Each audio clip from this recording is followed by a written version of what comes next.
অভিনেতা অলিউল হক রুমি মারা গেছেন। ইন্না লিল্লাহি ওয়া ইন্না ইলাইহি রাজিউন। আজ সোমবার 22 এপ্রিল ভোরে রাজধানীর একটি বেসরকারি হাসপাতালে চিকিৎসাধীন অবস্থায় শেষ নিঃশ্বাস ত্যাগ করেন তিনি। দীর্ঘদিন ধরে কোলন ক্যান্সারে আক্রান্ত ছিলেন অলিউল হক রুমি। সম্প্রতি ভারতের চেন্নাই থেকে চিকিৎসা নিয়ে দেশে ফেরেন তিনি। দেশে ফিরে রাজধানীর একটি হাসপাতালে চিকিৎসা নিচ্ছিলেন এই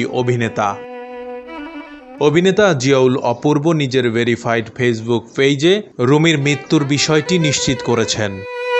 ফেসবুকে এ সংক্রান্ত বার্তা দিয়েছেন আরও বেশ কয়েকজন অভিনয় শিল্পী ও নির্মাতা।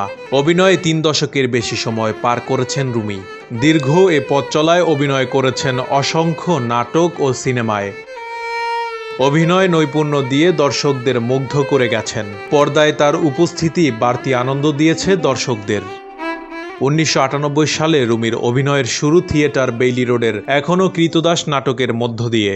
একই বছর কোন কাননের ফুল নাটকের মাধ্যমে ছোট পর্দায় অভিষেক হয় এই অভিনেতার। টেলিভিশনের পাশাপাশি অভিনয় করেছেন সিনেমাতেও। 2009 সালে দরিয়া পারের দৌলতি চলচ্চিত্রে প্রথম অভিনয় করেন রুমি। তার অভিনীত উল্লেখযোগ্য নাটকের মধ্যে রয়েছে সাজেশন সেলিম, বোকাশোকা 3 জন, makeup man, Dhaka to Barishal, Dhaka metro love, বাপ ব্যাটা দৌড়ের উপর, মেঘের ঢাকা শহর ইত্যাদি। এবারের ঈদে বেশ কটি নাটকেও দেখা গেছে এই অভিনেতাকে। গত কয়েক বছর এই অভিনেতা বরিশালের আঞ্চলিক ভাষাতে বেশি অভিনয় করে আসছিলেন। এ ভাষাতেই তিনি দর্শকদের হাসিয়েছেন, কাঁদিয়েছেনও।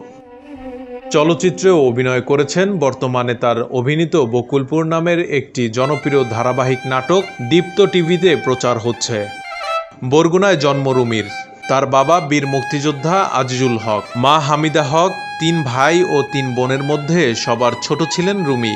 তিনি স্ত্রী ও 2 সন্তান রেখে গেছেন।